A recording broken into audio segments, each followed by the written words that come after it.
So what I would challenge this young man or young woman to do is you have to look inside of yourself and see what you really want. What are you passionate about? We use these words and these little phrases of only the strong survive and all this other crap. They're all just fucking words.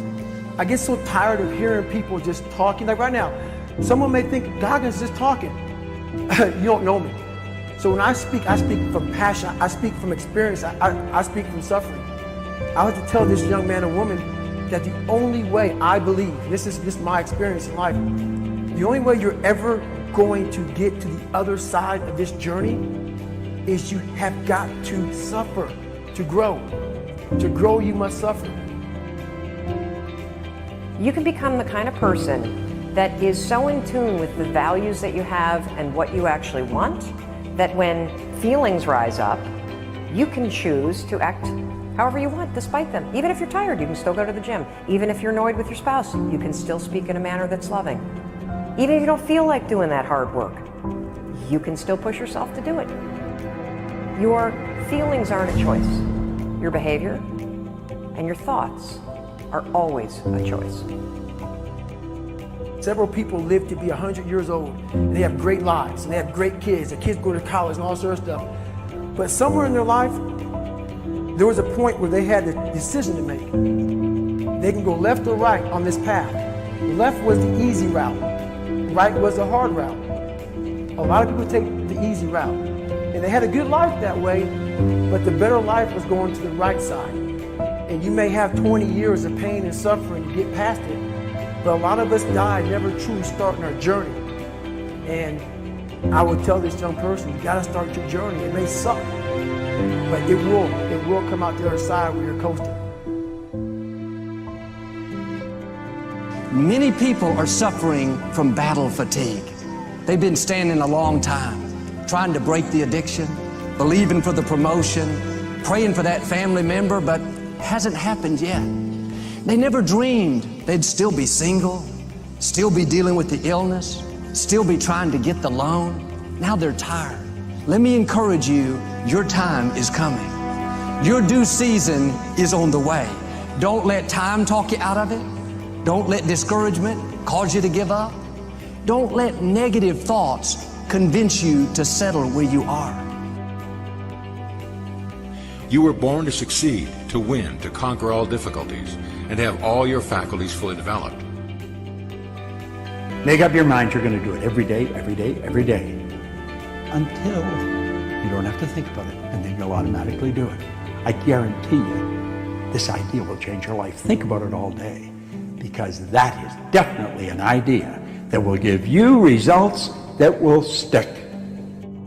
No matter who you are, no matter where you are in life, you can take the lid off of your job. If you're wondering if you still have the lid on in your life, here are some clues that's going to let you know that the lid is still on. If you're not excited about waking up in the morning, if you're sitting around bored out of your mind, if you got time to do everything anybody asks you to do, you probably got the lid on. If when you tell your dreams to all your friends, it makes sense to them, you got your lid on, man. Your dreams should not make sense to everybody. You got to say something that make people go, how you gonna do that? That's when you got the lid off. And if I were you, I'd do that. I'd take the lid off. It's not always going to be easy. There are going to be challenges. There's still going to be curveballs thrown at me. But I can't become introverted. I have to continue to get outside myself, because when you're uncomfortable, that's the only way you're going to grow. So the only way I became successful was going towards the truth. As painful and as brutal as it is, it changed me. It allowed me to become, in my own right, who I am today. You face your fears, you become the person you want to be. You run from your fears, you're not living. You're alive, but you're not taking the freedom. You're not running the day. The day's running you. You always be the f***ing servant, not the master, guys. We all fall down in life, guys. The question is, who gets back up? Again, it's not the potential of the individual. It's not the genetics. It's a perseverance, the never say die attitude. If you constantly keep throwing shit against the wall, eventually something will stick, guys. Never give in to what you want. We need trust, right? We need trust. When we're surrounded by people who believe what we believe and trust starts to emerge, when we trust them and they trust us, we're more willing to take risks. We're more willing to experiment, which requires failure. We're more willing to explore and go somewhere that no one has ever gone before, with the confidence that if we fail, if we trip over, if we turn our backs, that those within our community, those who we trust and who trust us, will look after us while we're gone, will pick us up when we fall over, will help us when we're hurt. Our very survival depends on it. Courage, someone who has the courage no matter what to believe in something wholeheartedly and follow that with faith and courage to just go and if I was able to do it, you can too, but you need to start making that choice. You need to make that choice right now for yourself. There are people who have lost their arms, lost their sight. There have been people that have been through the most horrific experiences in life, and they found a way to still be happy because they've made the decision that life is too short to suffer. God will use the foolish things to confound the wise. God can use a man without arms and legs to be his hands and feet, to prove that it's not about Nick.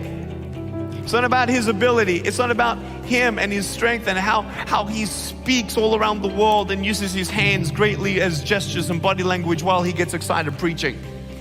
It's not about me, it's about Jesus. I didn't write my story, Jesus wrote my story. He knew me before the earth began. And I don't know about you, but yeah, it's good to have a job. It's good to have a relationship and get married and have kids.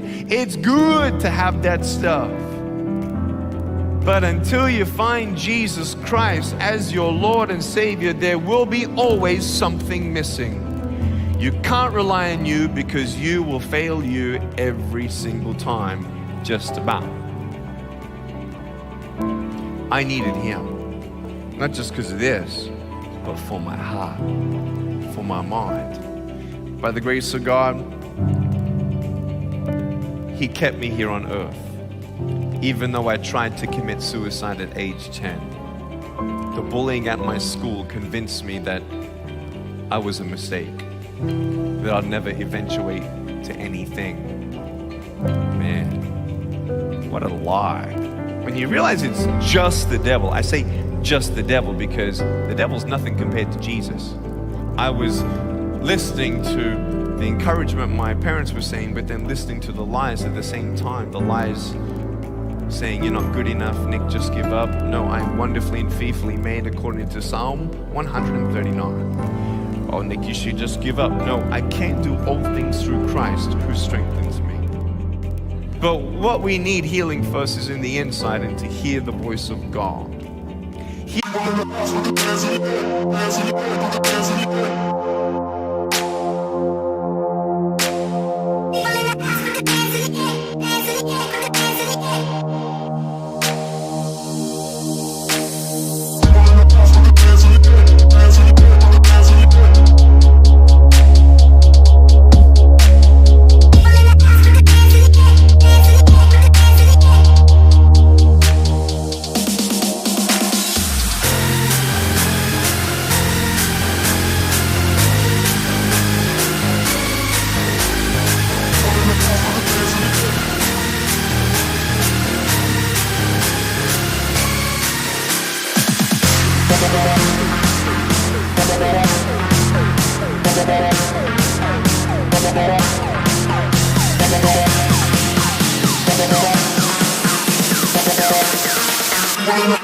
That's